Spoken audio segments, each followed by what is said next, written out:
Okay, welcome everybody. I'm Dr. Eva Ritvo. I'm a psychiatrist practicing in Miami, and we have Lou Cataruzza with us. And Lou is the sponsor of Living a Satisfying Life. We're very happy today to have Colin Drake coming to us. For those of you who don't know him, Colin has been teaching and writing and thinking about spiritual awakening for many, many years. He has over 300 articles and 30 books and a very active email list and Facebook and lots of poetry. And his message is to try to help all of humanity to wake up and see reality for what it really is, and not to continue in our disillusioned or diseased or disordered state of mind. So Colin has been gracious today and is going to take us through an exercise. So first, he's going to tell us a little bit about himself, about his philosophies, and then we're all going to listen as he walks us through his exercise to help us all understand what consciousness really is. So without further ado, Colin, it's all yours. Okay, Eva. Yes, thank you. Sorry, I had trouble. I lost you all there for a minute.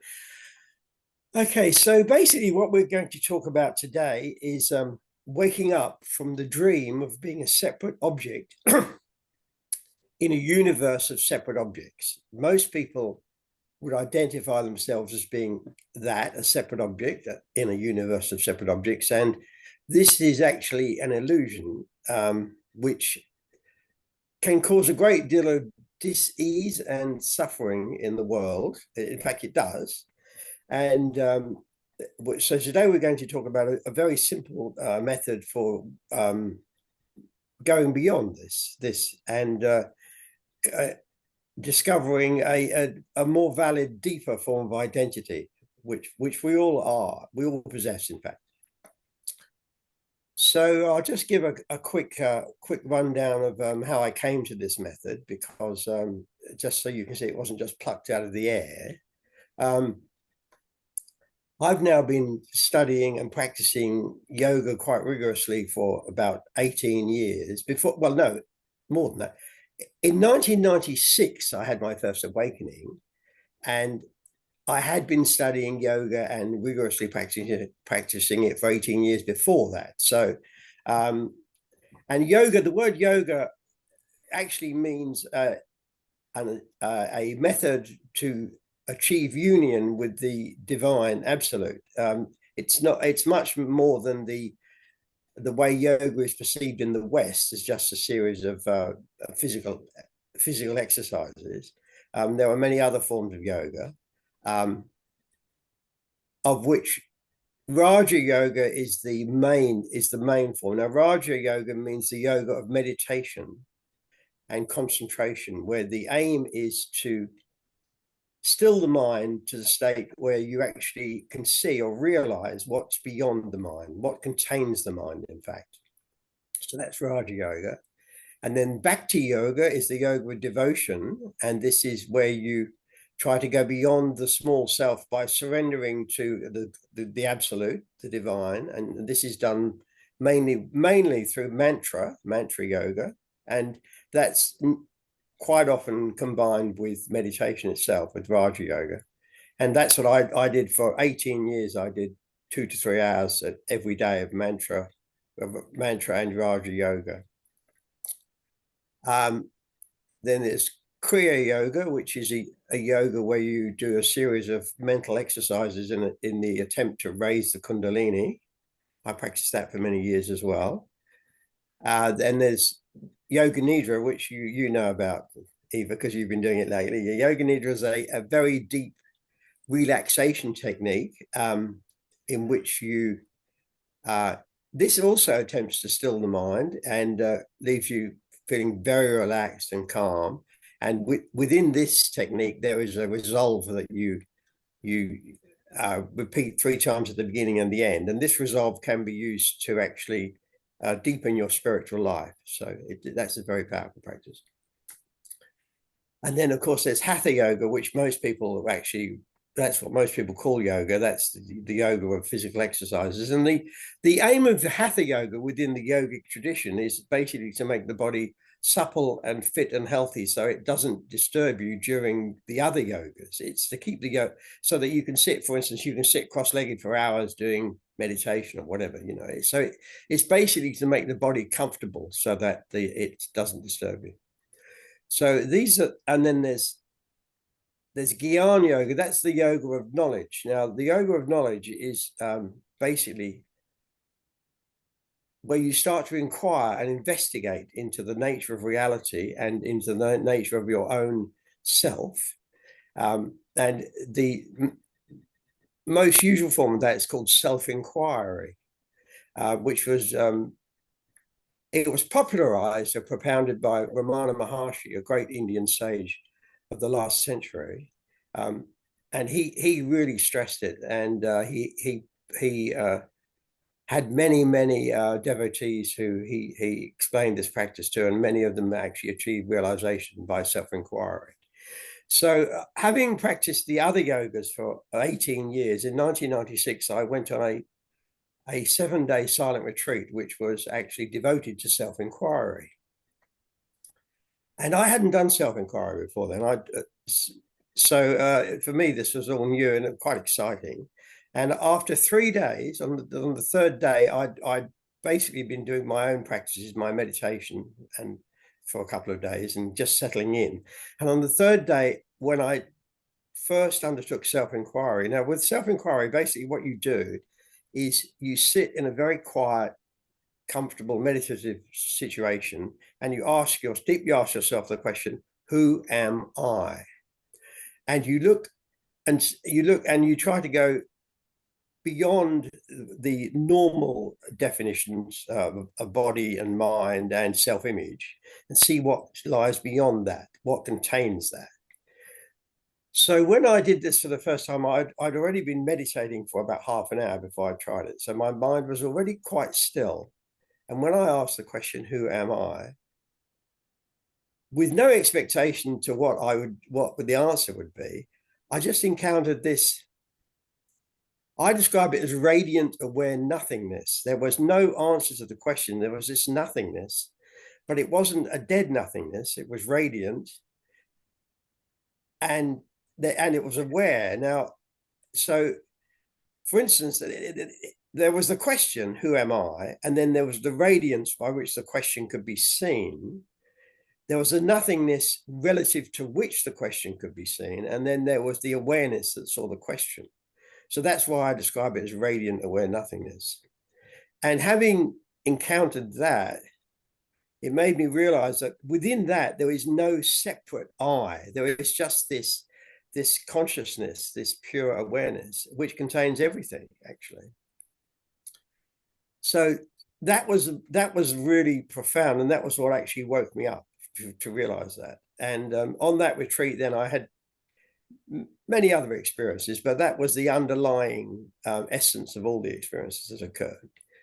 And then a few years later, I actually grounded myself in that and did self-inquiry every day so that I wouldn't actually come out of that and lose that, you know, because it was so valuable. And yeah. And a few years later, I was visiting a guy called Isaac, who is he's in the same lineage, and he also does the same kind of practice. And he pointed out something which I found very profound. He pointed out that for each of us, each moment to us is just an experience. That's all it is. It may seem that we have this continual existence as body and mind, but within that, each moment is just an experience. And if you then look at each moment of experience itself, investigate the experience itself, you discover that basically there are 3 elements. There's mind stuff, everything appearing in the mind, which from now on, I'll just call thought. But when I say thought, I mean that includes all mind stuff. Mm-hmm. There are sense impressions. That's everything detected by the body and its sense organs. And from now on, I'll just call that sensation or sensations. But when I use that word, that indicates everything detected by the body and its sense organs. And there's the awareness of these. These are the three elements. There are the thoughts, sensations, and the awareness of these. Now, has anybody got any? I'd like you to all consider that and see whether you can find anything else in this moment of experience. Can you see whether you can find anything else which does not consist of those three elements?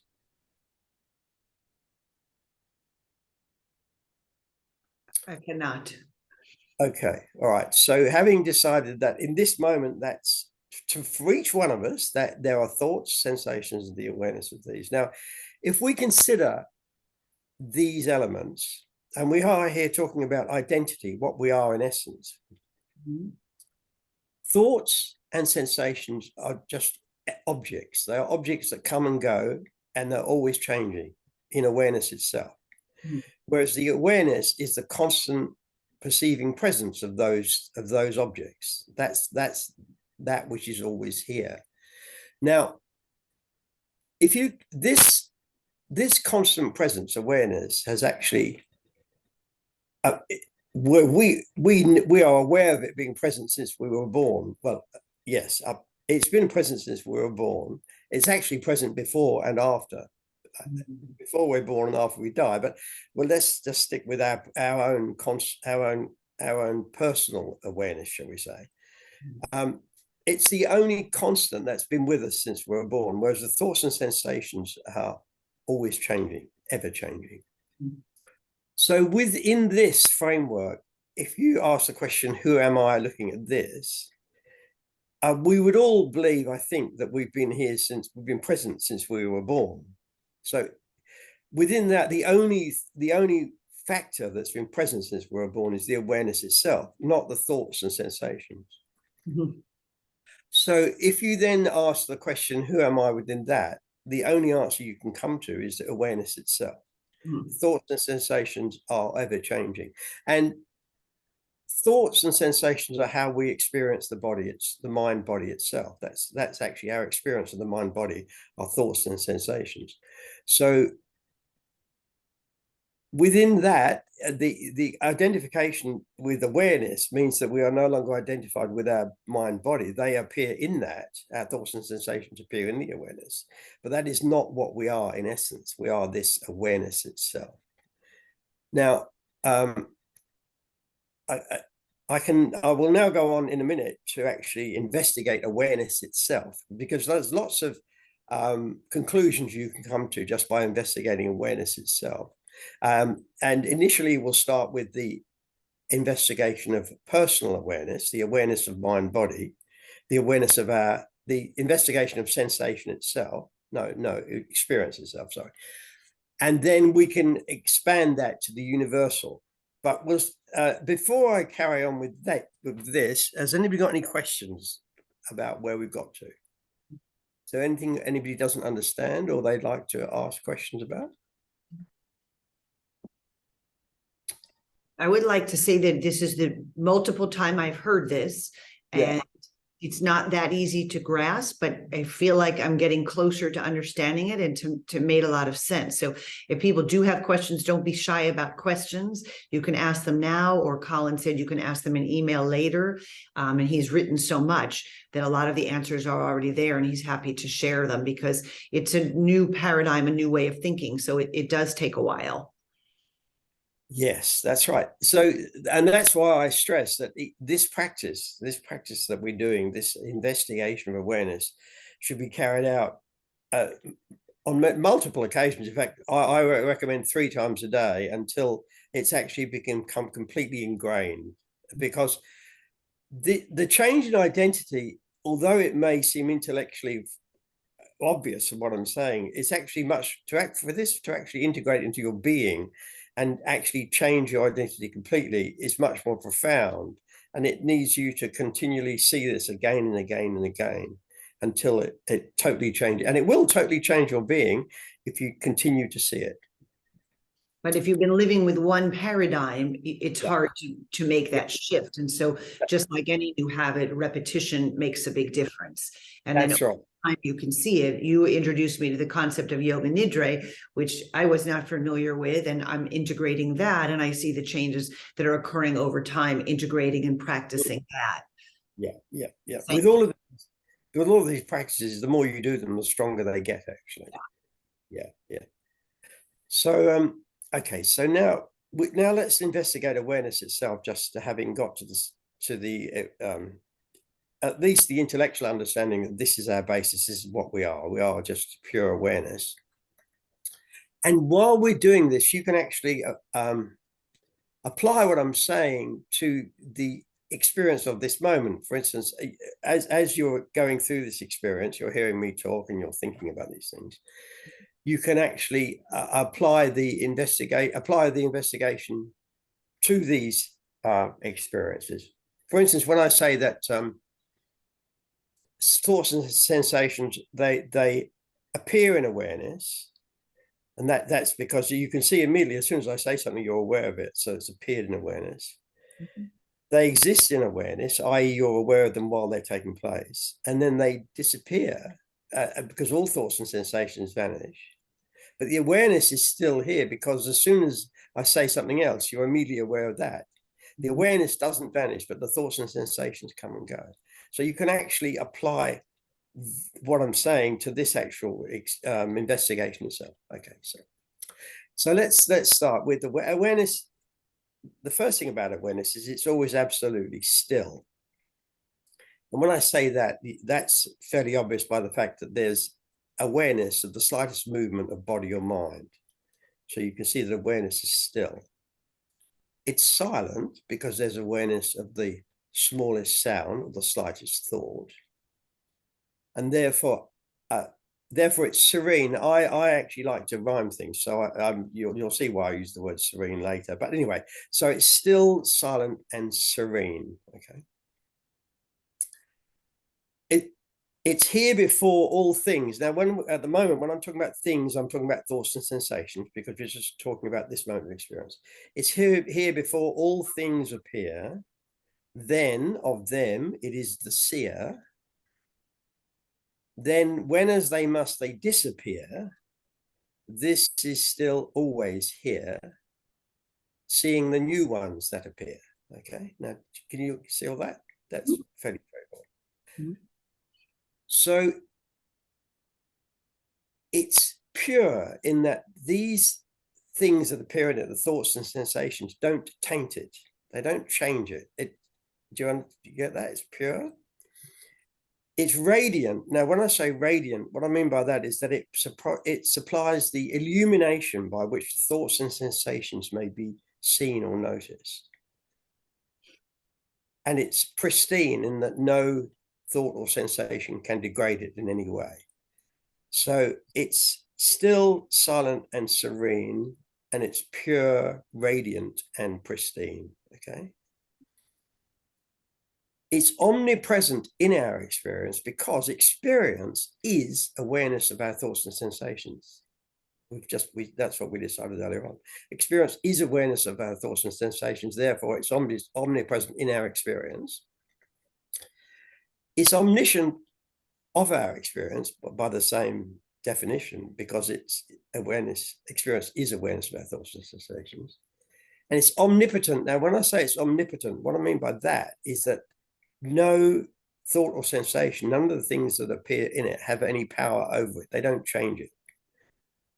So now we have the still, silent, serene, pure, radiant, pristine, omnipresent, omniscient, omnipotent field of awareness in which all things, and when I'm talking about things here, I'm talking about thoughts and sensations, in which all things appear, are here, of which it is the seer, and then back into which they disappear. Okay. So we've come to those conclusions very simply, without any beliefs. That's the great thing about this whole system. It requires no beliefs, and it's purely all investigation. So is there anything that I've said there that people don't understand or would have issue with? I'm not clear about omniscient.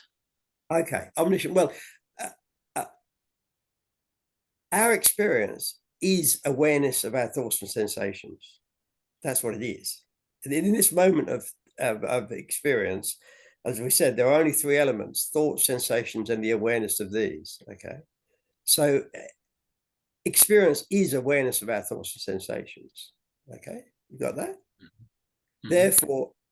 Therefore, it omniscient. All that means is it sees what appears in it. It sees everything that appears in it. And then we're talking about. I'm talking here. We're talking about our thoughts and sensations. So by definition, it's omniscient.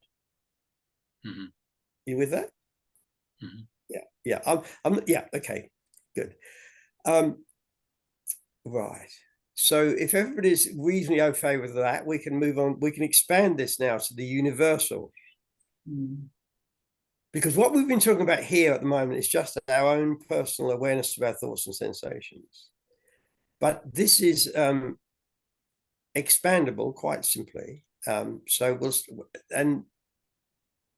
I like to define awareness now, having gone through all that. Awareness is consciousness when it's still at rest, aware of or noticing what appears in it. Okay, so that's exactly how we've investigated. That's what we discovered. It's awareness or consciousness at rest, aware of what appears in it, in which case our thoughts and sensations. Now, consciousness has been shown, or awareness has been shown to saturate the universe. And when I say this, what I mean by this, there's a lot of examples on this, but the first example I like to give is entanglement. Now, physical entanglement or quantum entanglement, to put it in layman's terms, is where two atomic particles are entangled in such a way that each one responds to what is occurring for or to its entangled partner, however far apart they may be. However, they can be light years apart, but if they're entangled, they still respond to each other. And for me, that's a cogent example of these particles being aware of what is happening to its entangled partner.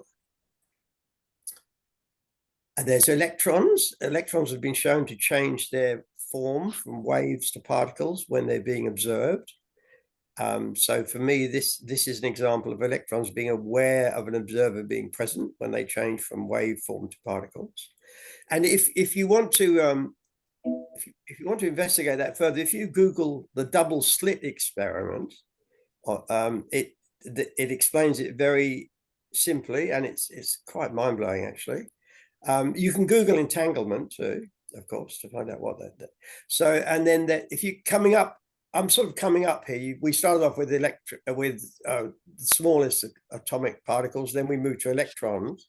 And then as you come up the chain of being, single cells, for instance, cells respond by becoming aware of changes in their environment, and so on and so forth, all the way up the chain of being from atomic particles up to, say, human beings. Their awareness is present. Okay, has anybody got any problem with that? Okay, so now we're saying that awareness saturates the universe. Now, I've defined awareness as being consciousness at rest.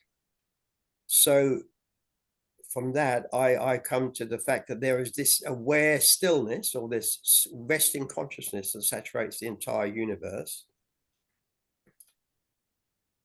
within which all things, now, when I say things, everything in manifestation is a form of cosmic energy. And all energy is in motion. So where there is energy, there is motion. Where there is motion, there is energy. So we have this conscious, aware stillness that saturates the universe, in which all things arise, because all motion arises in and from stillness, in which all things abide, because all motion takes place in a substratum of stillness, by which all things are spied. When I say that, all motion can be seen relative to the stillness in which it occurs. And here we're talking about aware stillness. So that is not only seeing it in relative to the stillness, but it's aware stillness. So it's actually seeing it itself.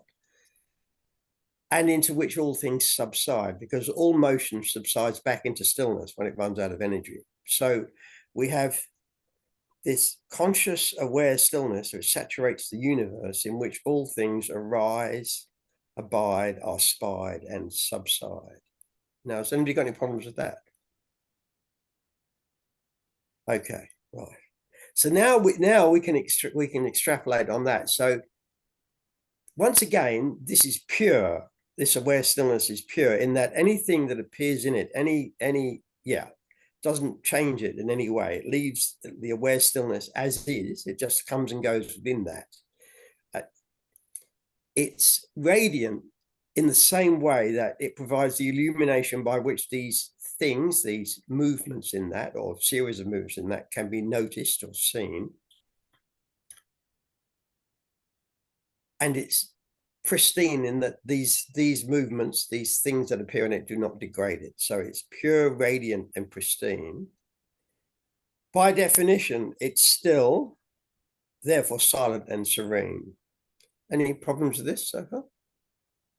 Okay, so we're now running along the same lines as we were when we were just investigating our own direct experience, but now this is the universal level. It's still, awareness is still silent and serene, pure, radiant, and pristine. It's omnipresent because we've just agreed it saturates the entire universe. It's omniscient by definition, actually, because it is the aware, it's the still consciousness, which aware of everything that appears in it. That's the definition that we started with. So that means it's omniscient.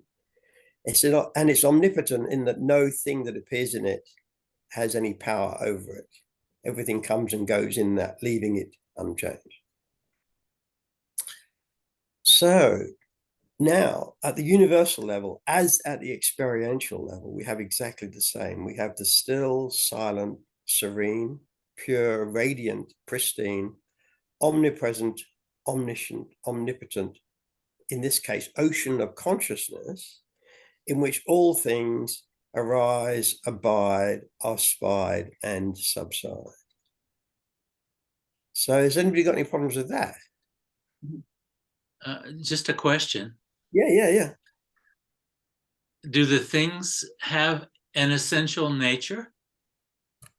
Well, because they arise in consciousness, exist in consciousness, and subside back into consciousness, their essential nature is consciousness. In fact, the essential nature of everything is consciousness. And all things are just ephemeral movements within that, but they're never separate from that. So the essential nature of everything is consciousness. So any problems with this so far? Could I ask a question leading on Yes, to that one? Yeah. The essential nature of everything being consciousness, is there anything that really exists as matter? Well, matter is just an ephemeral manifestation of appearing in consciousness. So all matter comes and goes. So it depends what you mean by So matter is ephemeral, it's not solid. All matter is ephemeral. Yes, everything comes and goes within consciousness itself. Okay. So there really is no matter. Well, there isn't. I mean, you may say there isn't any matter, but we encounter it every day, and we deal with it in our human forms. Our human forms, once again, are just ephemeral manifestations of consciousness. So it depends how you define reality. You know, there's absolute reality, and then there's relative reality. We live in relative reality, all of which actually exists in absolute reality. Exactly. So it's not what we think it is. Okay. No, okay. It's definitely not what we think it is, but we still have to deal with it the way we perceive it in human form, obviously. Exactly. Okay, great. Thank you. You're welcome. Any other questions? If not, we got to consciousness, which is the nature of everything, is still, silent, and serene. And when it's still, what I'm talking about there is awareness. When it's in motion, it's cosmic energy. That's matter. But when it's at rest, it's at rest as pure awareness. So there's awareness and cosmic energy, both of which are consciousness in different modes, one at rest and the other one in motion. So it's still, we're talking about awareness now, still, silent, and serene, pure, radiant, and pristine, omnipresent, omniscient, omnipotent ocean of consciousness in which all things arise, abide, are spied, and subside, leaving consciousness itself uncompromised. So we've just said it's the essence of which all things are comprised. You realize I continue my rhyming thing. I can't help it. The thing about rhymes I find is they're much easier to remember. So if you pick something up and it rhymes, it comes to mind much more quickly. So anyway, yes, it's the essence of which all things are comprised. Now, if you study the scriptures and spiritual teachings of the world, you will find that there are two main reasons why it's surmised that consciousness actually just manifests. Because, yeah, so these two main the two main prongs of manifestation or reasons for manifestation are consciousness manifests to enjoy itself for its pleasure, and also to know itself. And the absolute has been described as the hidden treasure. So it manifests for its pleasure and to reveal the hidden treasure. And the reason why it has to manifest to do this is to obtain pleasure. Obviously, one needs an instrument. I mean, we obtain pleasure by the use of our senses and our mind, and that creates pleasure. So we use our mind bodies as instruments for pleasure, and our mind bodies are also instruments which consciousness itself uses, because every thought and every sensation that we have appears in consciousness itself. So everything that we experience is experienced by consciousness through us. So from that point of view, it manifests for its pleasure, and to know itself as unmanifest, i.e. as the hidden treasure, the absolute, it needs some kind of vehicle which can investigate and discover that. I mean, we use our mind bodies, our minds in this case, to investigate and to meditate until we come to this realization of the nature of that absolute reality, the unmanifest. So it's using our mind bodies for both of these purposes, for its pleasure and to reveal the hidden treasure. Now, does everybody get that? Any questions about that? I mean, it is quite far-reaching in that if you really grok that, you realize, you find that every single thought that you have and every single sensation that your body has appears in consciousness, appears in that itself. So when the Christians say that God knows every thought, in terms of the absolute reality and consciousness itself, that's absolutely true. Every thought that you have is known by consciousness.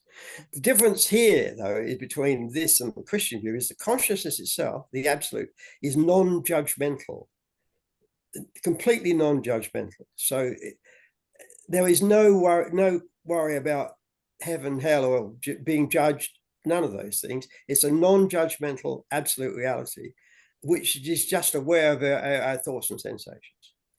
But you were saying that it's seeking pleasure, that consciousness is seeking pleasure. Yes, I'm not. Isn't that a judgment? Isn't pleasure a judgment as the opposite of pain?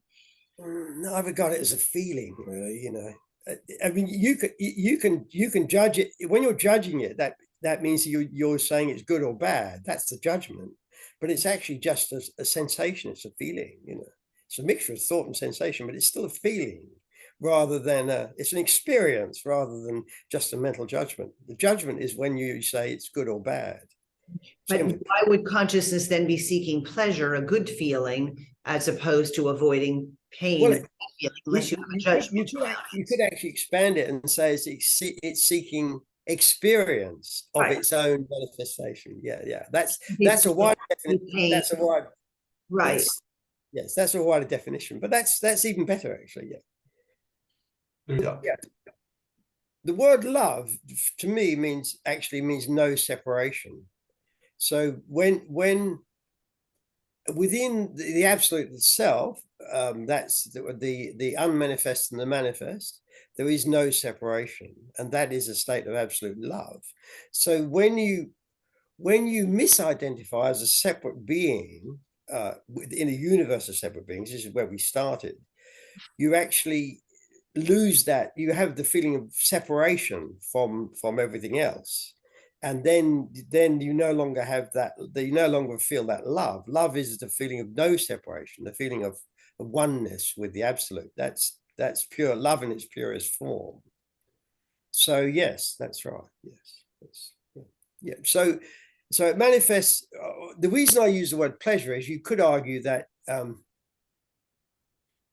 everything can be described as pleasure. In fact, experience can be described as pleasure when there's no negative judgment, no separation. There's only love. Then So the other reason I use the word pleasure is because it rhymes with treasure. So I like to keep the rhyming thing going. So it manifests its pleasure and to reveal the hidden treasure. Yeah. Okay. So any more on that? Okay. So we've now said that awareness, consciousness is the essence of which all are comprised. So then it's the love by which all things are desired. When I say the lover, I like to describe consciousness at rest as pure awareness as the lover, and consciousness in motion as the manifestation as the beloved, the lover and beloved. Okay, between which there's only love, no separation. So I say it's the lover by which all things are desired. It's the beloved, that's the manifestation by which all things can be realized, because you need instruments for things to be realized and experienced, as we just said. And it's the love by which these two are tied. So it's the lover, beloved, and the love which ties them together. And it's all one, just consciousness. Now, where did I get to here? Which means that it's the cause by which creation is inspired. Okay. Creation, for creation to take place, the absolute is often called causeless cause by many traditions, and the cause of creation is these two aims, for the pleasure and to reveal the hidden treasure. So it's the cause by which creation is inspired. It's the doer. A consciousness, of course, being all that is the ultimate doer. We think that we do what we do. We think we have free will and we are the doer, but consciousness being the essence of all is the overall absolute doer of everything. So it's the doer by which creation is actualized. So it's the source from which all things are derived. Stop me at any point if there's anything here that you don't get, or that you disagree with. I mean, this is purely my own investigation. This is what my investigation has revealed, but there's possibility of error in everything, of course. So I have the source from which all things are derived, the dark by which they're energized. And what I'm talking about here is dark energy. All things, consciousness is suffused with dark energy, an infinite amount of dark energy, actually, at every point in space. If you look into dark energy, you'll find that the amount of dark energy in any point of space is constant, and the amount of space is continually expanding. The universe is expanding at a great rate, and the amount of space that exists is continually expanding. But the amount of consciousness has been shown to be constant. The amount of dark energy has been shown to be constant at any point in space. Now, if you extrapolate that, the only theory that actually works with that is that if the amount of dark energy at any point in space is infinite, because infinity divided by infinity or multiplied by infinity is still infinity. So it doesn't matter how much space is created by the universe expanding. Yeah, the dark energy. In some traditions, the absolute is called the prime mover, the mover by which all things are mobilized, the ground of being in which all things can thrive, because manifestation grows. It grows rather than being created in a mechanistic way. It's a growth. It's a continual evolution. So it's the ground of being in which all things can thrive.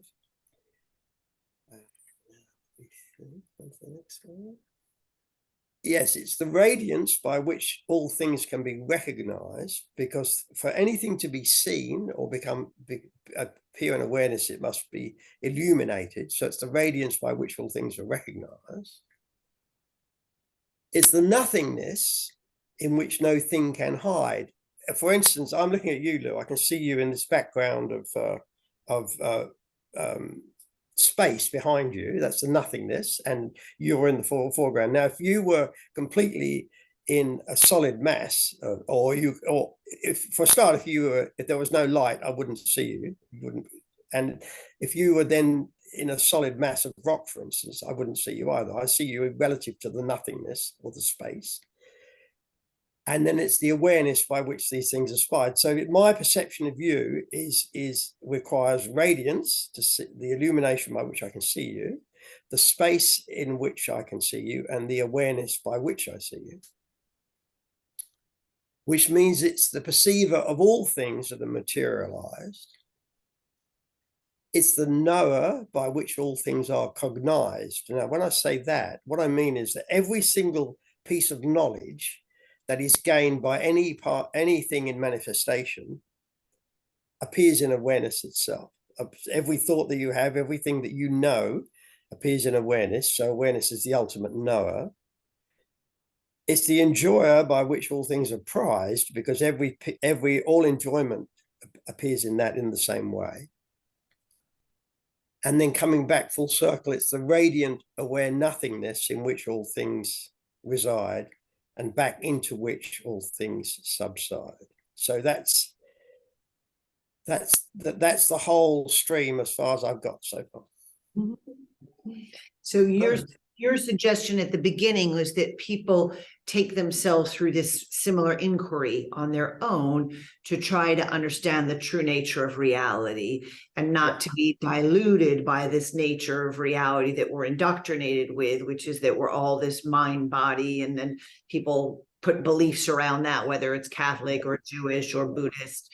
But your belief would be that none of that is the correct, that we're all part of this conscious awareness here through this vehicle to experience things, and we'll subside back into that same consciousness. Yes. In the long run, that's absolutely true. And as soon as you label yourself in any way, as soon as you add any label like Catholic or white or American, or as soon as you add a label, that's a layer of misidentification. Right, because it's separateness. Right. Yes, that's separation. I'm a man, I'm a woman. You're separating from other people.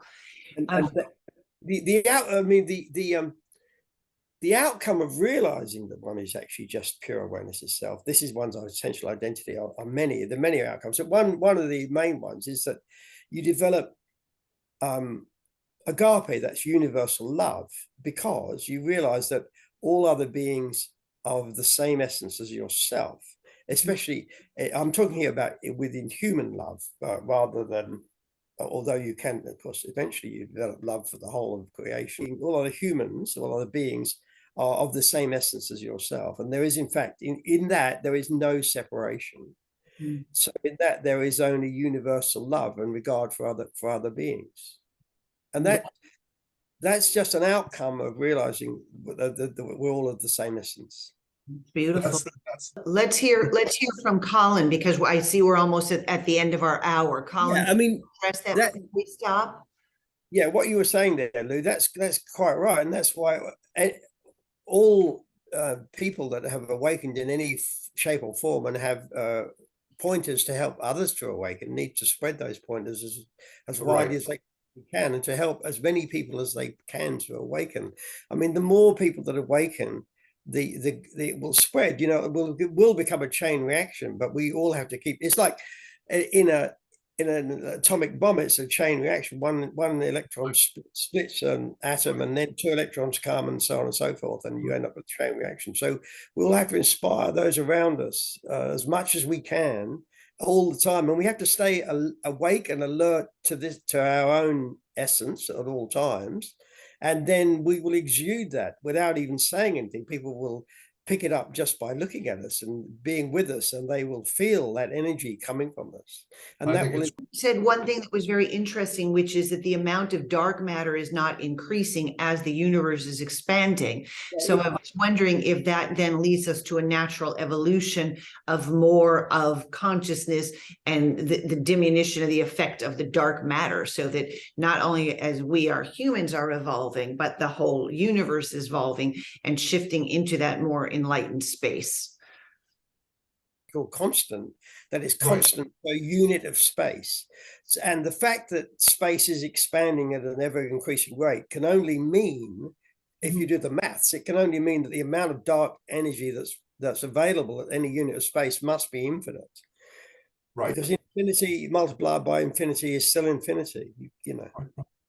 Yeah. So, but it is expanding as well. Dark matter is expanding as well. The dark matter, the universe is expanding in space, and will continue to expand until it finally runs out of energy completely, in which case it will actually cease to exist. Yeah, I've been told that 95% of energy is dark matter. It's dark energy. Yeah, 95% of the universe is dark energy and dark matter. That's right. Yeah. But all of this, I mean, well, I think what you did today was a beautiful example of what Lou's asking for, which is asking for people who are awakened through a variety of techniques. Yours, we've heard from people with NDEs, we've heard from all sorts of different, paths to awaken, but to share your journey. And so we really appreciate that once again, you've taken time out of what I know is a very busy and full life to share your sentiments with us. And I greatly appreciate it. And I do also feel transformed by having met you and by trying to follow some of your teachings. So I'm deeply appreciative, and I hope that everybody else on our call today also benefited from Colin's wisdom and experience. I would exhort. Yeah, you're very welcome, and I would exhort you all to practice at least 3 or 4 times a day to ground this. If you've understood what I'm saying, to ground this knowing, you need to get it integrate it into your being, because as people have said, we've been indoctrinated for so long to think that we are separate individuals in a universe of such, and that's just that's what we have to get past. And if you don't get it, don't worry. You'll email us. You've got books, you've got articles, you've got poems, and it's just the idea, I think, of having an open mind and exploring new ideas. So thank you very much. Thank you, everybody, for participating. And I'm going to wish everybody all the best in the new year.